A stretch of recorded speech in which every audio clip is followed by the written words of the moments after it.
I thought I would leave this message as part of our family legacy, and this refers to um, just life in general.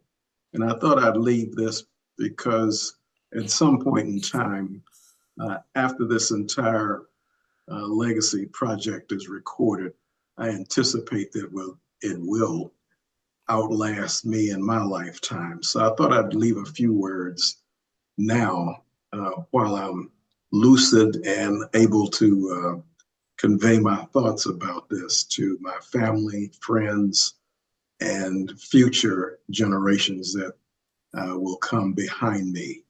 And I just want to talk about life after death. I know it's a bit morose subject, but it's actually a part of life. Everything that's biological has a life cycle, including people, myself included. And I thought I'd just say a few words about that. Um, to be honest with you, I do believe in my heart that there is life after death. Some of you may believe that, some of you may not. Some of you may be religious, some of you may not. But I wanted to just share my thoughts and my experiences regarding that subject. I've had what you can call life after death experiences in my lifetime, which uh, seems to focus my thoughts and concepts about life um, in terms of where my thinking is now. When I was very young, probably about 6 or 7 years old, and I was in my father and mother's house, I woke up in the middle of the night and I could not breathe. I couldn't catch my breath. And my father and mother ran into my bedroom. They were upset about it as well. And it was so serious that either my father or mother called an ambulance. It's my first ambulance ride and took me to what was called then DC Freedman's Hospital. And they took me into the emergency room. They took me into the doctor's office and they put me on the examination table. The doctor was examining me, trying to figure out what was going on. And my first experience was I had what you call now out of body experience. And what I mean by that is that even though I was trying to catch my breath, I thought I was dreaming because I actually felt and saw myself floating with my back against the wall, looking down at myself on the examining table with the doctor leaning over me, trying to help me get my breath back. That was very momentarily, but it was significant enough for me to still remember that until today. And after that, I came to, the doctor gave me an aspirin. I was found to be okay. And my father and mother took me home. So that was my first experience. And I didn't really think much about religion, but I, I did remember that one event. The second event was when I was a bit older, and I was maybe about 12 or 13. I was in the Cub Scouts, and where I lived in Washington, D.C., was our home was on Colorado Avenue. If you check that, it's across the street. It's in an area that's across the street from down the street from Carter Barron, but it's across the street from Rock Creek Park. And because there was a national park right across the street, as a young boy, I used to go into the park quite often just to different adventures. I might go there to see squirrels, I might see raccoons or turtles. And there was a small creek, which is part of Rock Creek Park system, that ran through that area. So if you crossed the street from the house, you'd walk down into a little valley. It was heavily wooded. And there was a small stream, which may be about 3 feet wide, not deep or anything, but just a small tributary. And I was walking in that area by the stream. And I later figured out that obviously they call it Rock Creek Park because there are rocks along the bankway.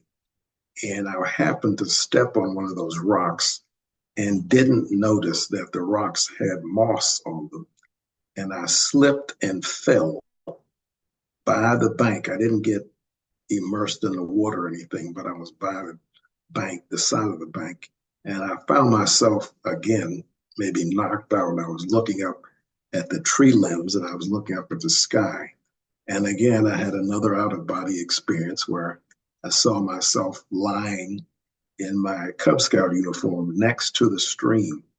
And again, I came to, and I didn't even get wet. It's like my arm was close to the stream, but I didn't get wet or anything.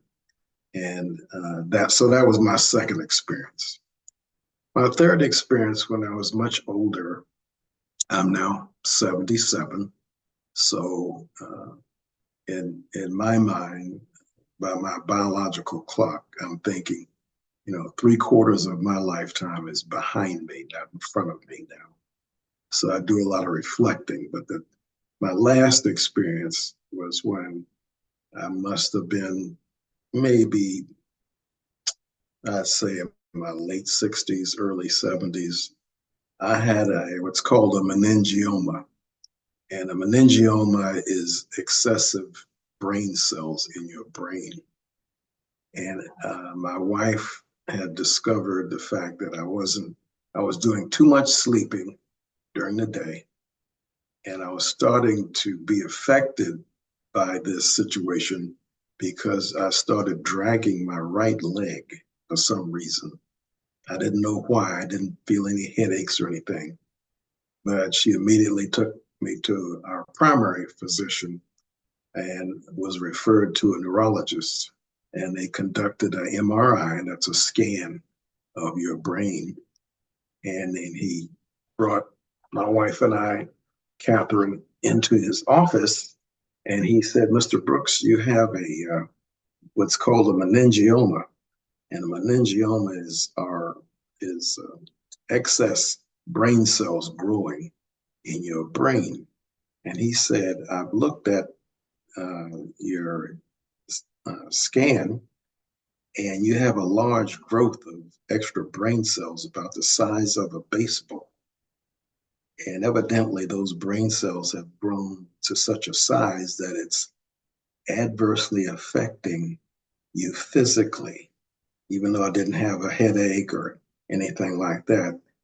Some of my mental faculties were affected to the point that when I was driving, my peripheral vision on the left side was off, and I found myself hugging the left side of the road, and my cognition was off because on two occasions, I drove through a red light. Fortunately, I didn't have an accident, but that scared my wife enough that she took me into the doctor's office.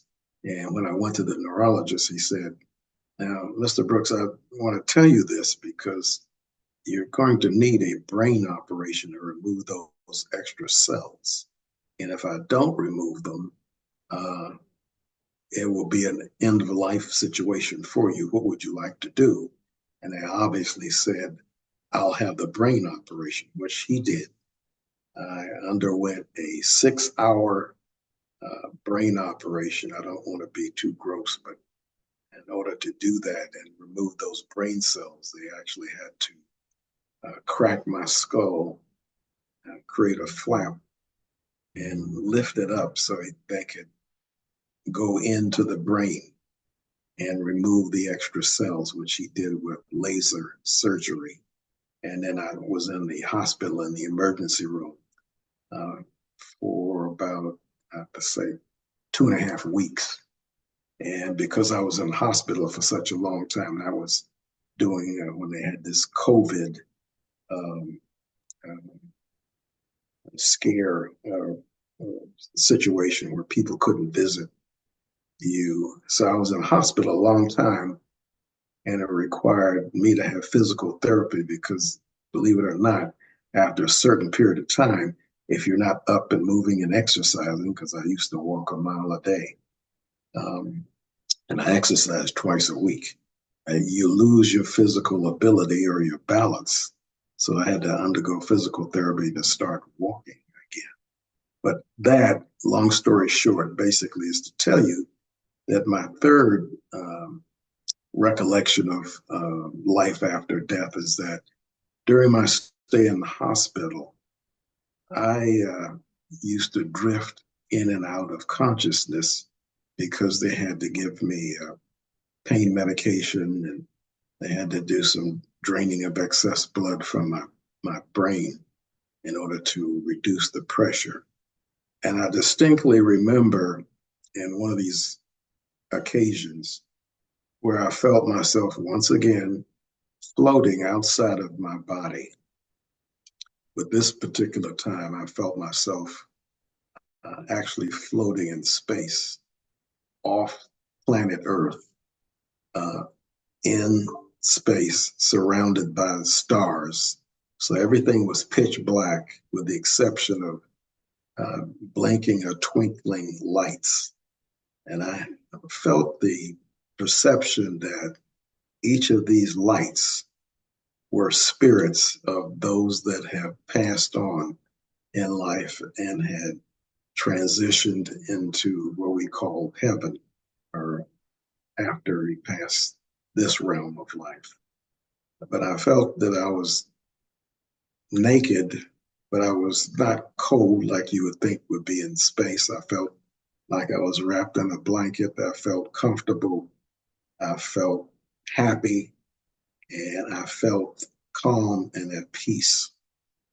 So, in my view, and I know this may adversely affect some of my immediate relatives because at some point they'll see this after I'm gone. I'm not worried about passing. It's a natural part of life. It happens to us all. And I sincerely think that each of us will come into a realm beyond earth, and it will be a happy, peaceful, and calm place to be in. So that concludes my discussion of that subject. I just thought I would add it as part of the many discussions I've provided about sharing my life with you. Thank you.